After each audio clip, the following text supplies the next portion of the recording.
And let me just take a minute to say thank you and welcome. This is so exciting, and I'm really grateful to be here. Sarah, thank you for having me, and I'm so excited about this inaugural, that's a hard word for me to say, youth substance use conference. This is really exciting. And when I logged on, I saw over 400 people, and this is so exciting. I just got to come from, I was this with the National Association of Alcohol and Substance Agency Directors. That's the new name instead of substance abuse, which was like really exciting. And it was such an incredible time to meet with NASDAD and with my own awesome team. I know you know them, Dee Dee and Starlene and Jessica, and just to talk to other states about what they are doing in the substance prevention, treatment, recovery, and harm reduction space. It was super exciting. And I got to hear from my team kind of their vision for youth and adolescents in this state. We're already doing good work. You guys are already doing good work, but really excited about the opportunities for more things to come. So I'm super excited.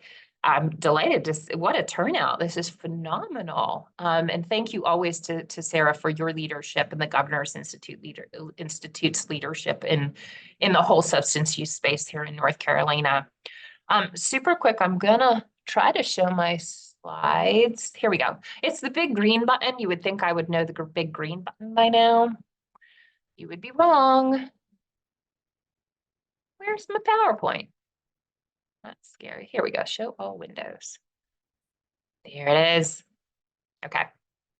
I'm going to use my slides kind of loosely, if y'all are okay with that. And I'm going to try to do screen share view.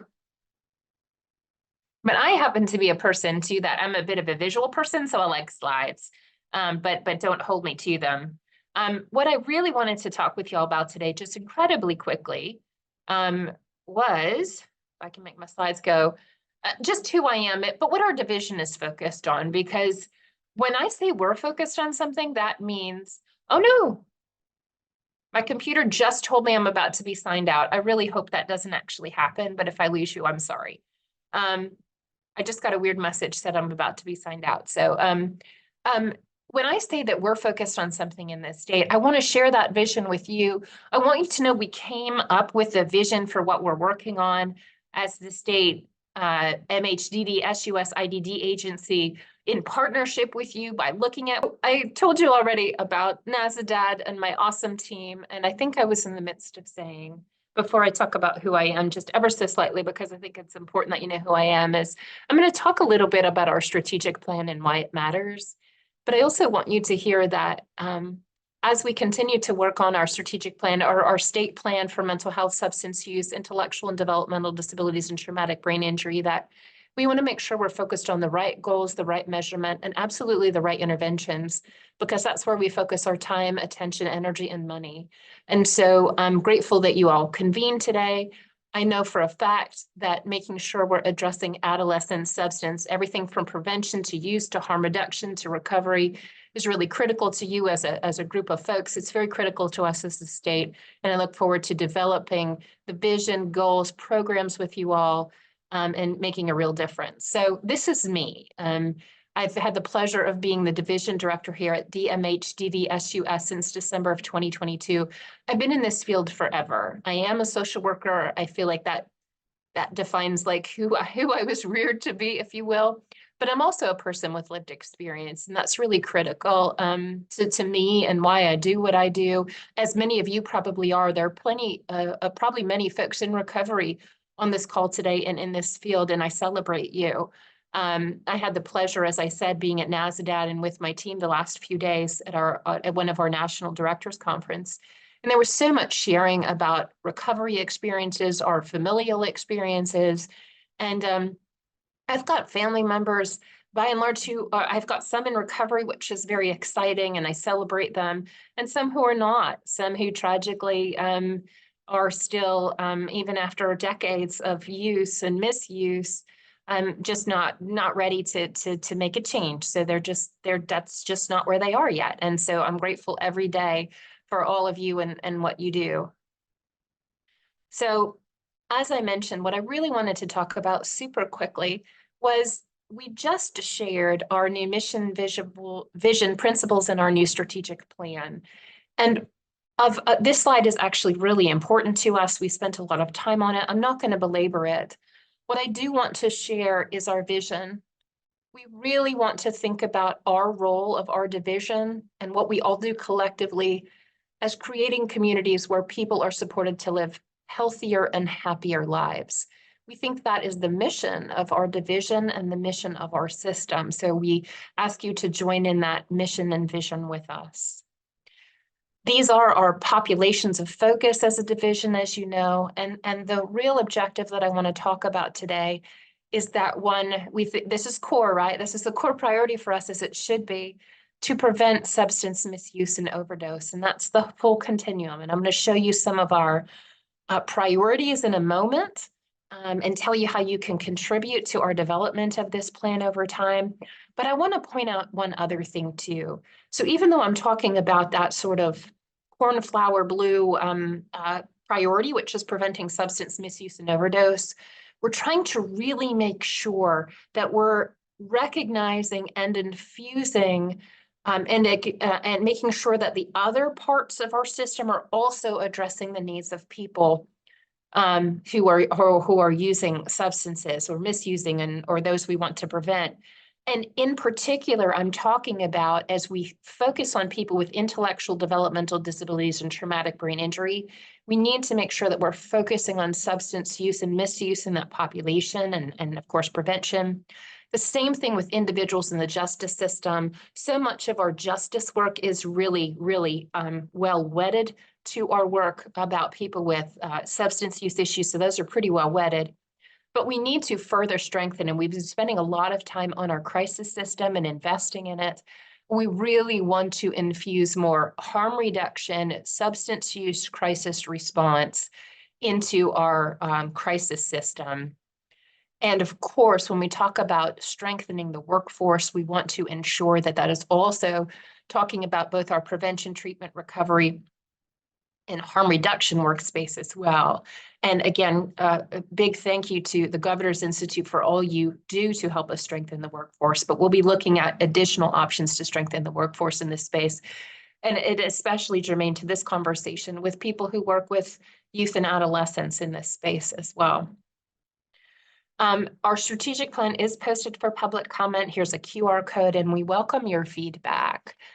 This is an area in particular in the substance prevention, treatment, recovery, and harm reduction space where we really welcome you giving us feedback around where are our points of improvement, strengths we need to capitalize on. Really, really welcome the feedback of this group of individuals. So under preventing substance misuse and overdose, I'll focus in on that one. If you look at our goals, they're very obvious, but they're worth stating. They're worth stating to the community. They're our commitment to the community is that we need to increase prevention. We just do. And in that harm reduction as well. So prevention and harm reduction, I was very encouraged in our meeting with SAMHSA this week about how much they emphasized harm reduction, and we were able to ask them some pointed questions about funding for harm reduction. We want to increase public awareness, but also better understanding. We still struggle with a lot of stigma. Obviously, I know that I'm speaking to a well-informed group here. We struggle significantly with stigma and how stigma affects people's help-seeking behavior. And there's still so many misperceptions about wonderful life-saving things like MOUD and harm reduction methods. And we want to make sure that we are doing a good job in our role to do some very specific anti-stigma campaigns, but also access campaigns. People are highly stigmatized and they don't seek services for those reasons, but at the same time, they don't know how to access services. So we've all experienced this. I know my family has experienced this. I talk to people across the state every day who have experienced. They're ready to make a change and they have no idea where to go. Our system is confusing and not as responsive as it needs to be for the people we support. That's youth and adults. So we'll be working on making it more accessible and also really reducing stigma and better educating the public on what good harm reduction, treatment, and recovery is, and celebrating that. And we want to ensure that we have better access. I just mentioned that. Some of that is stigma, some of it is in low barrier access to care in all of our communities for all populations. And that absolutely includes young people as well. Here's some statistics. You'll get my slides, but we know we're trying to be more data informed here at the division, meaning let's drive where we spend our funding and measure the success of our programs, our policies, and our funding by data. So this is just some of the data that we look at when we talk about what the need is like in North Carolina. I don't think it surprises you. We think a lot of this is actually underrepresented, but we know that we have a serious issue here in North Carolina with misuse of alcohol and other substances for youths.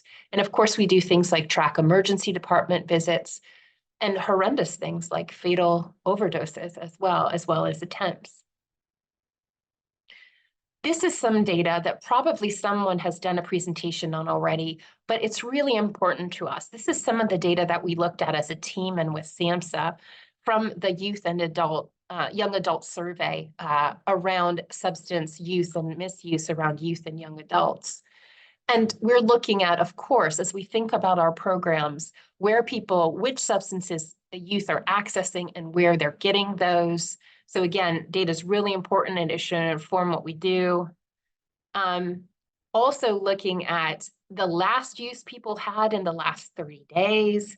And again, not surprisingly, alcohol and cigarettes and inclusive of vaping are some of our highest use substances. Again, I know you know these things. And also how children or youth are actually getting substances, things like alcohol and often prescription drugs. We know most people are getting, young people are getting those in their homes or from their friends or family. Although we have alarming trends, of course, about how kids are procuring certain very fatal substances off of TikTok. We know that. And one of the things that really stands out, actually, when we look at the data, and I know that this is a little bit beyond what you all are talking about, but we're really noticing, we have noticed for a long time, but we're really thinking through primary prevention is really, really critical, but we have these escalations of substance use across the board, whether it's alcohol, prescription use, other substances really escalate significantly in young adult populations. And yes, we want to continue to promote primary prevention and recovery for youth, young adults, but we also really need to focus on harm reduction in young adults as well. A lot of that data, of course, informs our prevention campaigns that we'll continue to champion. Thanks for all of you who participate in our prevention campaigns. We have data that shows they are making a difference, and we are actually working now on a cannabis prevention campaign as well. So stay tuned for some more information there. So here's just more about our campaigns targeted at the substances kids are using the most and where they're getting them. We also want to hold up something that we want to celebrate here in North Carolina. Credit to you all. This comes up all the time when we meet with folks nationally, how many people we are serving every day through OTP. So thank you all for that. And we are really honing in on how many youth are actually using medication for opioid use disorders and or participating in treatment. And that's a real area of focus for us now. But as a state, we have a wonderful a number of OTPs. We have a really decent amount of people involved in treatment. We surpass many states in how many OTPs we have. And what we don't have on here too is OBOT. So the number of office-based treatments that we have right now here in North Carolina, and that continues to grow as well. So I think we're doing a good job, and we always want to do better at getting MOUD out. And one of the things that was on an earlier slide about making sure we have access is in particular when we're talking about youth in rural counties or unique Black and Brown populations, making sure that we have the right kind of community-based access that resonates with people. So they have access, they can readily get it, and it's in a place where they feel comfortable seeking treatment that either supports whatever it is, harm reduction, recovery, treatment, whatever it is that they need. We're very excited. I think this is one of the last things I'm going to end with. We're incredibly excited about the authority we got last year to provide mobile opioid treatment programs. So we're very excited that we have the authority now. We're working on the temporary emergency rulemaking for that, and also working on funding to actually purchase the mobile OTP units. And we think this is a wonderful way to bring MOUD to more rural communities. Couple resources. If you aren't involved, please join a Substance Use Prevention Coalition. There's a link there, but again, I know I'm speaking to a well-informed audience. We want to celebrate and lift up our Alcohol and Drug Council a referral line here in North Carolina. Please know that we're working on strengthening the connection between 988 and ADCNC's referral line. We're grateful for the referral line and all the people that are calling every year by the hundreds every month and thousands over the course of a year looking for treatment. So thank you for that awesome work that you all are doing, ADCNC. And we want to make sure 988 has a really tight handoff. Hopefully folks are paying attention to the 988 information that we're sharing. Again, we're trying to strengthen 988's response to people calling who need support with substance use, either for themselves, a loved one, or are suffering from withdrawal, need detox. We're trying to make sure things like our crisis responders have naloxone with them. So we're just trying to make sure that 988 is a very comprehensive response, and it's meeting the needs of people with substance use issues too. Know this, that youth, their access and use of 988, especially the text and chat functions, continues to rise. So we know that we're reaching more young people. They are reaching out here, so we want to make sure it is comprehensively meeting their needs, including if they have substance use needs. Here are ways to stay connected to us as a division. The QR codes will help you. Every month we have a side-by-side webinar, and we've been talking about featuring some of our substance use programs, as well as some of our new initiatives and funding opportunities coming out of this space in the fall very soon. But that's a monthly webinar we always have. We have a bunch of advisory committees if you're interested in joining. And of course, we have a mailing list. So we hope that you can join one of those. I have no disclosures. That's on my slide. I'm going to stop sharing right quick. But I just wanted to give you a quick update on kind of what we've been spending our time on, all the good work that we typically do, but we've really been taking a step back and saying, as a state, what is our vision for the public mental health, substance use, IDD, and TBI system? How are we ensuring that across the board, regardless of population, we're infusing concepts of prevention, harm reduction, recovery, and treatment for all populations? How are we looking at our service system and where the gaps are? And this is a wonderful place where we need to strengthen up our culturally humble and appropriate services for youth and adolescents. So again, thank you to Sarah, her team, and their leadership, as well as all of you joining today, because we're very excited about the things that you are doing, the things we have planned to really support our young people right now. So thank you, and thank you for having me today.